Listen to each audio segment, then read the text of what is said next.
हम स्टार्ट कर रहे हैं चैप्टर ऑर्गेनिजम्स एंड पॉपुलेशंस। तो सबसे पहले हम डील करेंगे introduction.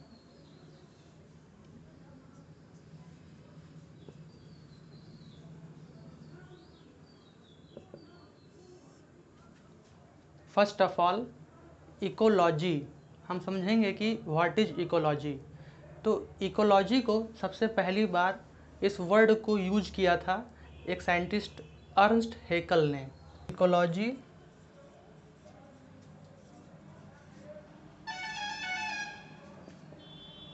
was first used by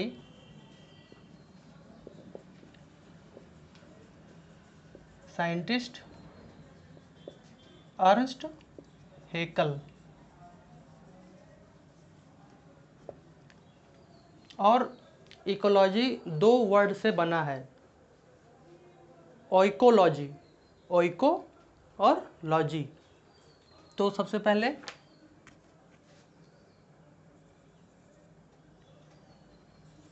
ecology is made by word oikology, और ये दो वर्ड से बना है, ओइकॉस और लॉगस। ओइकॉस का मतलब होता है होम और ड्वेलिंग स्पेस। क्या होता है इसका मतलब? इसका मतलब होता है होम और ड्वेलिंग स्पेस, ड्वेलिंग स्पेस। और लॉगस का मतलब होता है स्टडी। तो इकोलॉजी का मतलब क्या हुआ? हम उस इन्वायरमेंट की स्टडी करेंगे, उस प्लेस का स्टडी करेंगे, है ना, जहाँ पे वो ऑर्गेनिज्म रह रहा है, होम और ड्वेलिंग स्पेस। तो इकोलॉजी का मतलब क्या हुआ? तो अब हम लिखेंगे डेफिनेशन इकोलॉजी का। Ecology is the study of organism, ecology is the study of organism and its habitat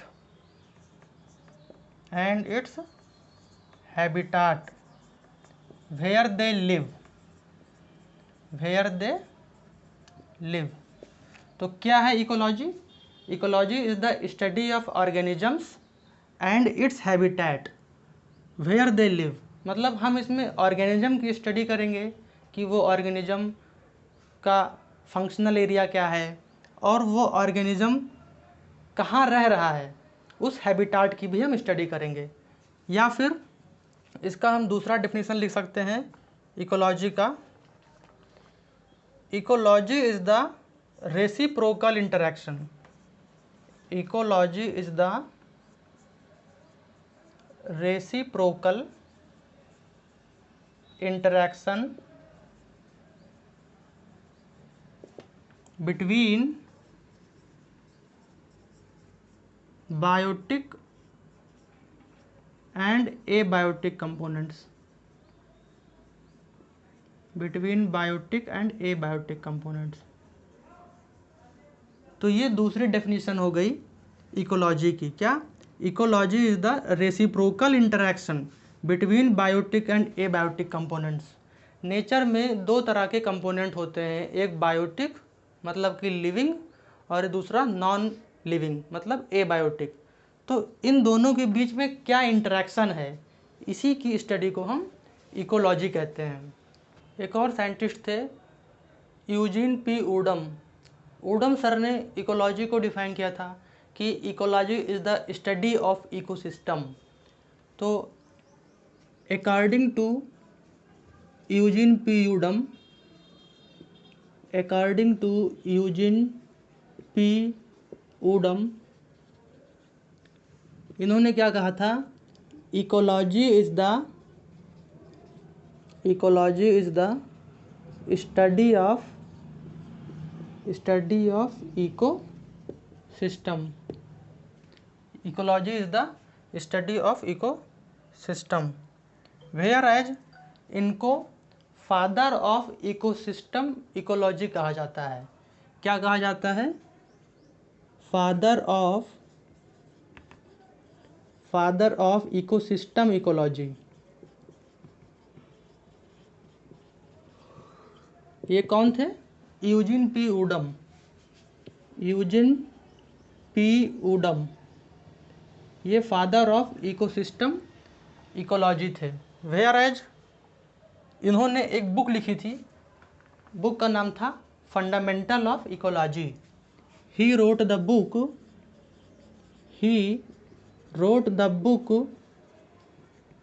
fundamentals of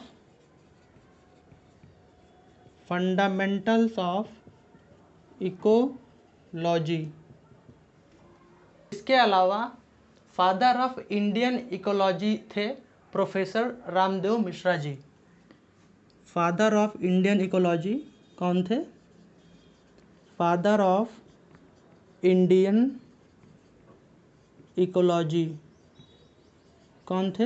ये थे professor Ramdev Mishra.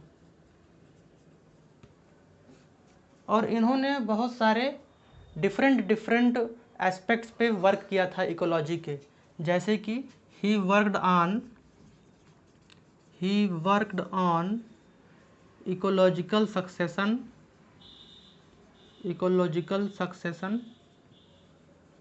Auto ecology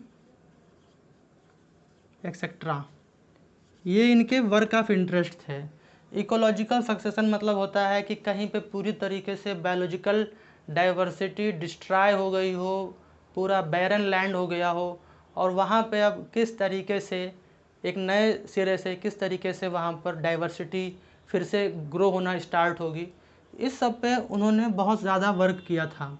तो हमने देख लिया कि इकोलॉजी क्या है। Ecology is the study of interaction between living and non living. Ecology is the study of ecosystem according to Eugene P. Woodham sir. Father of ecosystem ecology, Eugene P. Woodham. He wrote the book Fundamentals of Ecology. As well as father of Indian ecology, Professor Ramdev Misra sir. इन्होंने ecological succession, auto ecology etcetera इन सब पे काम किया था। अब हम बात करेंगे इकोलॉजिकल हायरार्की की। तो हायरार्की ऑफ इकोलॉजी में हम देखेंगे कि किस तरीके से एक सिंगल यूनिट से ये पूरा इकोसिस्टम, ये पूरा एनवायरनमेंट इस्टेब्लिश हुआ है। तो अब हम बात करेंगे hierarchy of ecology. Hierarchy of ecology.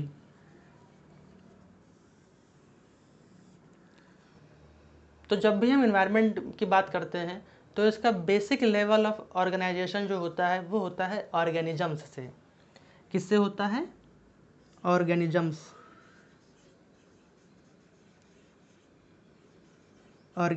से। और ये बहुत सारे ऑर्गेनिजम्स कलेक्टिवली कंबाइन होकर के, मिल करके एक पॉपुलेशन बनाते हैं, है ना। तो ऑर्गेनिज्म से अप लेवल क्या है? पॉपुलेशन।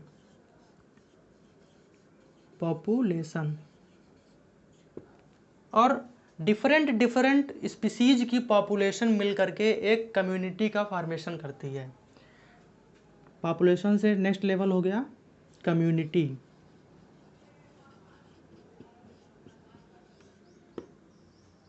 वेयर एज कम्युनिटी के बाद में नेक्स्ट लेवल आएगा इकोसिस्टम। क्या आएगा? इकोसिस्टम।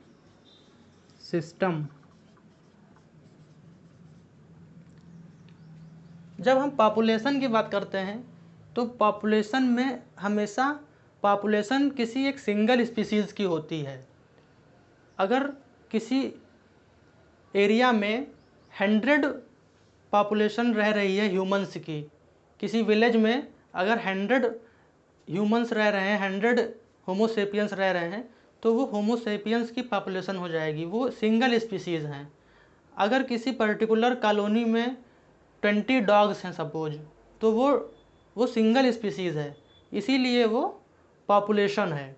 तो पॉपुलेशन कैसी होती है? पॉपुलेशन होती है मोनो स्पेसिफिक। पॉपुलेशन कैसी होती है? Mono specific.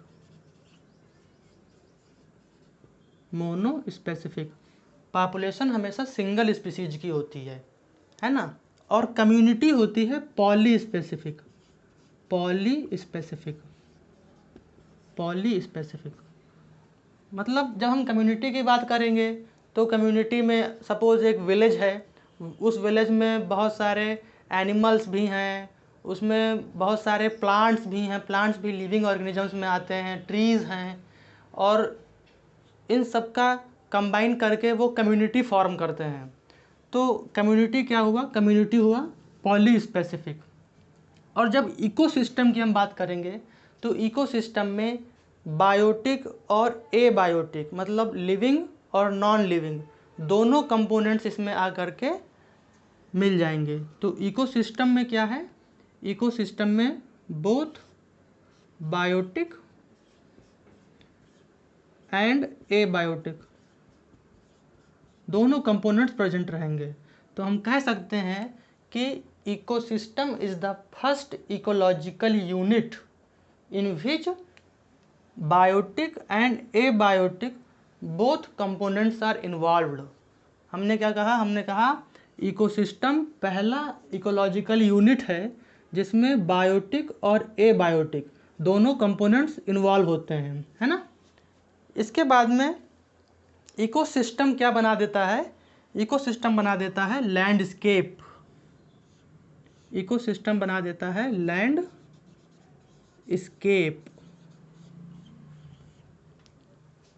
इकोसिस्टम में डिफरेंट टाइप्स के इकोसिस्टम होते हैं। एक्वाटिक इकोसिस्टम जो वाटर में जो वनस्पति है और वहाँ पे जो मतलब एनिमल्स हैं, फ्लोरा फौना है, वो बनाते हैं एक्वाटिक इकोसिस्टम। लैंड पे जो इकोसिस्टम है वो बनाता है टेरेस्ट्रियल इकोसिस्टम। इस तरीके से कंबाइन करके फिर जो बनता है उसे हम कहते हैं लैंडस्केप। और लैंडस्केप फर्दर फॉर्म करता है जिसको बोलते हैं बायोम। क्या बोलते हैं? बायोम। और फर्दर ये बायोम डेवलप होता है बायोस्फीयर में। किस में होता है डेवलप? बायोस्फीयर में। तो ये रहा इकोलॉजिकल हायरार्की। इसमें हमें समझना क्या है कि सबसे लोवेस्ट इकोलॉजिकल यूनिट क्या है? ऑर्गेनिजम्स। उससे अबव है पॉपुलेशन। पॉपुलेशन मोनोस्पेसिफिक होता है, पॉपुलेशन हमेशा सिंगल स्पीसीज़ की होगी। उसके ऊपर कम्युनिटी, कम्युनिटी पॉली स्पेसिफिक होगी।